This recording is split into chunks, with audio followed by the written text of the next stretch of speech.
Homo habilis, Homo erectus, and Homo sapiens. After thousands and thousands of years of evolution, we have a new discovery. Home Sapiens has always been around. Places where we live are key to humans. From caves to huts, and from houses to modern villas, our homes have been evolving with us. Is Home Sapiens fiction or reality? It is up to you to decide. Hello and welcome to the first episode of our podcast on housing. My name is Katerina Bezgachina and I'm heading communications for Habitat for Humanity in Europe, Middle East and Africa, and I will be your host for this podcast. In our first season, we will have 5 episodes. This first episode will talk about home and housing, and we will discuss it from a general point of view with an architect. I'm really honored and pleased to invite to be the first guest of our podcast, Esben Kristensen, director at Gehl. Hello, Esben. Hi, thank you very much, and thank you for having me. It's really an interesting topic that I'm delighted to get to talk a bit about. Yes, and maybe we can just start our conversation and plunge into the questions right away. So as an architect, can you maybe explain or help us understand, is there a difference between a home and housing? I think it has a lot to do with has to do with functional needs. It has to do with meeting some sort of basic requirements for comfort, essentially. And I think the other one, and that's housing. And the other one, home, has a lot to do with a social aspect. I mean, how do you interact with your family? How do you interact with your neighbors, with your city, with your society at large? So I think there are two very sort of, different things at play. And I mean, to us as an office, we work very much with a holistic view on sort of development areas and new urban development areas and so on. And our interest is very much also in looking into how can the individual home connect with its community and its city in a meaningful way. I think that's one of our primary areas where we really put a lot of emphasis. But to me, the social versus functional aspect is probably the differentiator between the two. Yes, thank you very much for your response. And actually, it's one of the reasons why I invited you to the podcast, because I've seen that a lot of times when Gehl talks about different projects and different things that they're implementing, they also talk about people. So people are really central to what you do. And I found it very interesting.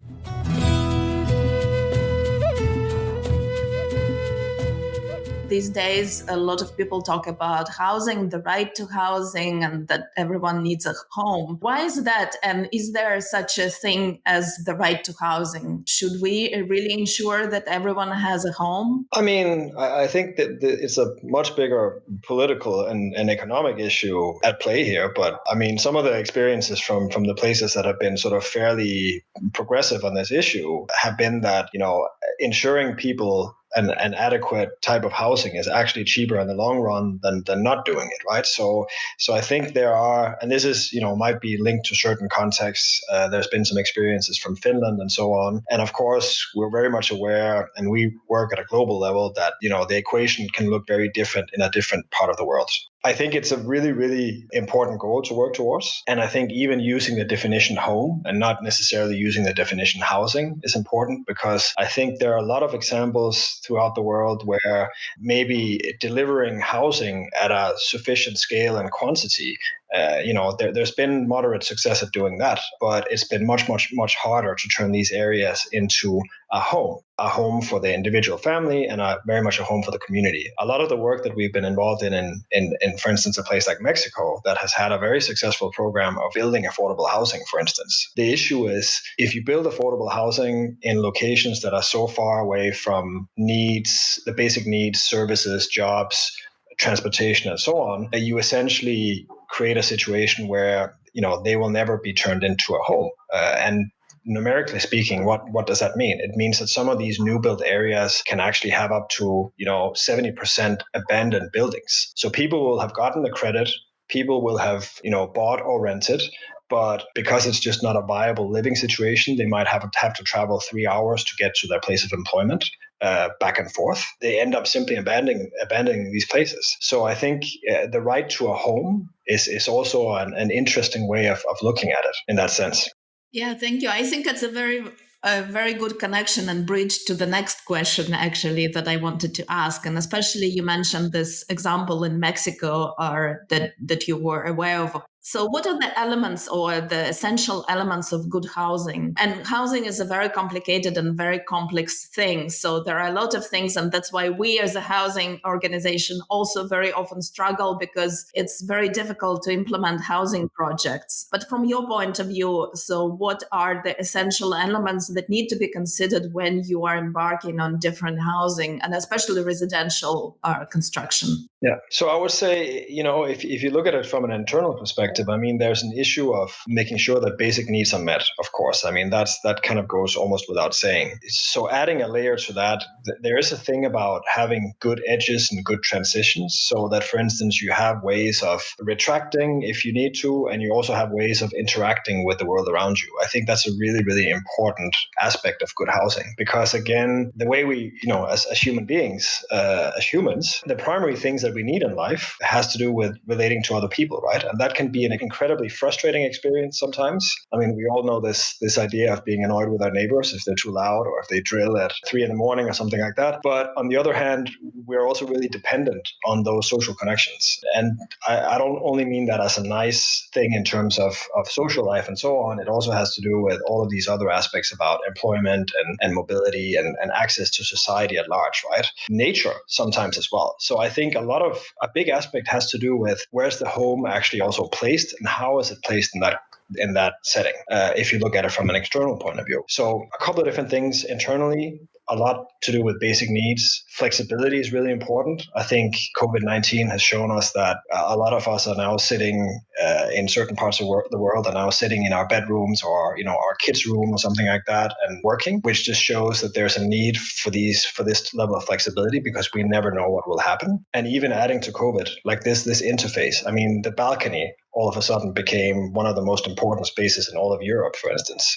and in a lot of other parts of the world. I mean, you saw all this balcony singing and, people really using that space because that was the only way they had of interacting with the outside in some cases. So that just is a really good example of how these types of threshold spaces or interfaces with the world around you become really important when you look at the home as such. I also hope that this COVID situation will also give architects a lot of new thoughts and then a lot of new ideas how to develop houses and how to structure them, how to design them. Because, we realize that home is central to what we do now. And then there are so many things that, how you need to adjust and rearrange things at home. But I wanted to ask Esben, when I know that, your bureau does a lot of different projects and a lot of them are industrial spaces or are the bigger things.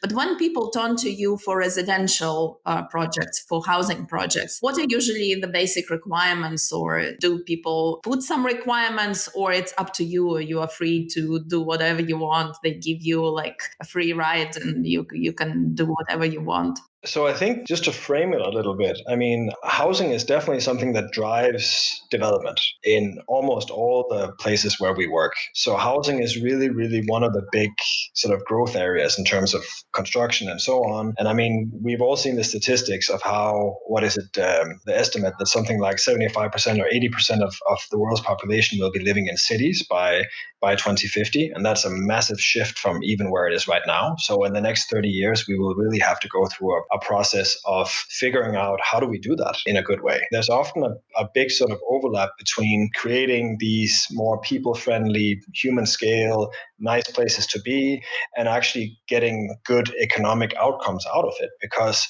that often goes in hand with, for instance, not just doing housing, but doing a little bit more sort of mixed use. So real sort of blended mixed city districts that might have a bit of employment, they might have a bit of services, they have a bit of everything. So to be honest, I mean, the main thing that we're asked to do has to do with creating good cities for people. I wanted to actually ask, as a follow-up to this, I think we are, a lot of times now we talk about the design and people pay attention to the design of home, how it looks, where it is, and a lot of other features. But then if we look at some parts of the world that are going through massive urbanization now, for example, in Africa.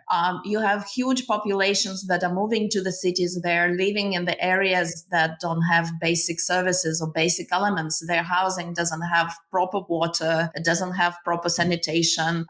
It doesn't have the basic services. It doesn't have electricity. So are we talking about the two different kind of areas? Here we are thinking more about design and more sophisticated things. But what about architects? Are there any attempts or any ways how to resolve those issues? Or it's just really not up to the architects, it's more to the political authorities and businesses to figure it out how to do it and how to make sure that housing has the basic elements? I think there's a really big role for the architects in this.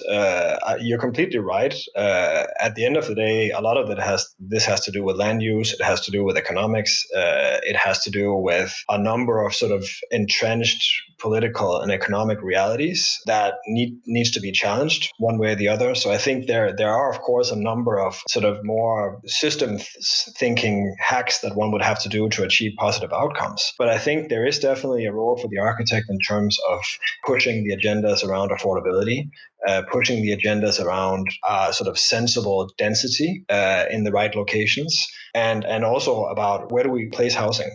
So I think the architect, and maybe especially the master plan architect, often have a big responsibility there as well, that we need to do the right things because, of course, basic services, electricity, sanitation, and so on, that's one aspect that needs to be checked off, so to speak. But that can also, unfortunately, be done in places that are very much counterproductive to society at large and to the people that will actually live in those homes. So I think, a big thing that we can push has to do with location, land use, being smart about having access to mobility, access to public functions, access to employment, and so on. And, in any project of a certain size and up, there will be decisions you can make that will push the project in the right direction. So I think there's a big responsibility there. Yeah, I think so. It's probably a lot of people, not there. Everyone has a responsibility to do that and to be part of that solution.